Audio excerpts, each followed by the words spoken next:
Umuulan ngayon, unang ulan po sa buwan ng Mayo. Ay, kaya ngayon po kami maliligo kasi sabi nila, gamot daw po ang unang ulan ng Mayo. Kaya po guys, siyempre umuulan na. May pagkakataon na po kasi kami ngayon na i-car wash po ang kotseng ito dahil mahal po ang tubig dito. Kaya ngayon, naghintay po kami ng ulan para lang po ma-car wash ito. Nasakyan. Kung si Ivana ay nag-car wash ng bus, ako naman nagka-car wash ng kotse. Kung si Ivana ay sexy, ako naman ay siksik. Kung ang pangalan niya Ivana, ako naman ang nag-iisang si Ibanak. For short, Chanak.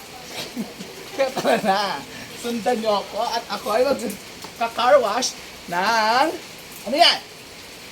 I-focus mo. Ng kotse! Guys, yung cameraman ko, kapag lumalabas, humihinto ang ulan. Pero pag nasa loob siya, dire-diretso ang tulo, ang patak ng ulan. Ano pong ibig sabihin? Siya po ay may dalang kamalasan. Charis! Joke lang po. So yun guys, seryoso tayo.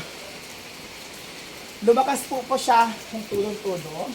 Kasi ito po yung pagkakataon para po i-car wash namin itong aming, ito po sasakang ito. Kasi ito po ay hindi po ma-car wash. Sa kadahilanan, syempre, wala pa po kami pampa-car wash sa iba. Kasi mahal po. At the same time, dito rin po sa amin, hindi rin po namin ma-car wash kasi mahal po ang tubig dito sa amin. So, hindi naman po yung kagaya may post o whatever, ito po ay binabayaran ang tubig, di kuryente pa ang tubig. Kaya po, kaya pagod ako mag-explain tayo yung mga mare. Basta mahal ang tubig dito, napapagod ako mag-explain. Tara, samahan niyo na ako mag-car wash. So, yun. Kaming kulay brown dyan. Ay, meron pala kaming sabon ng pang-car wash. Guys, pero parang, syempre, magka-car wash ako tapos baka hindi masyadong lumakas ang ulan na hinto na.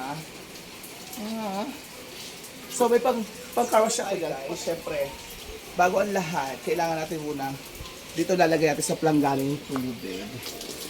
Normal kasi ang tubig ito guys, basain natin. Tapos maglagay lang tayo ng tama dito.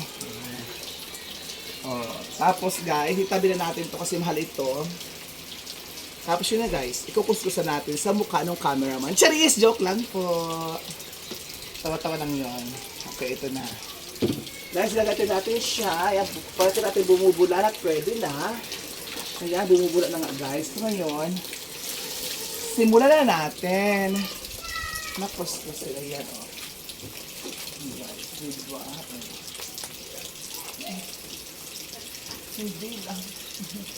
Hindi lang si Ivana ang sexy. Hindi lahat ng sexy pwedeng mag-car wash. Pwede ang siksik. Nakagaya. O diba ina? Yan lang guys. Napakadali lang. Para maging malinis naman.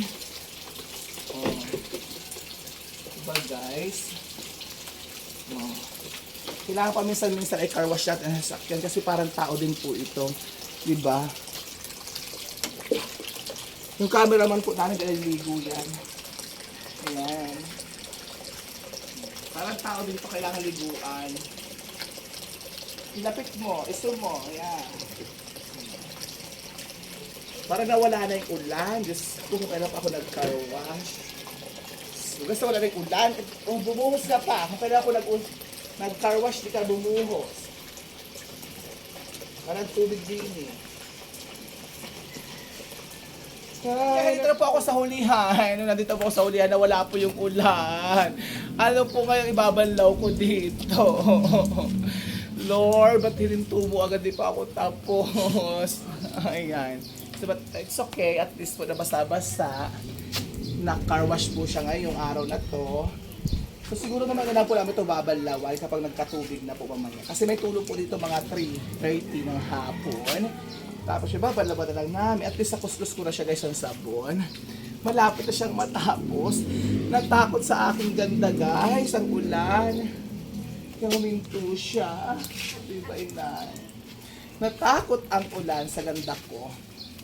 So yun lang mga parang peke, matatapos na kami.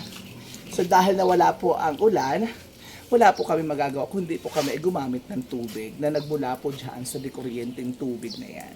Kaya, so mamaya na lang po namin ito babanlawan.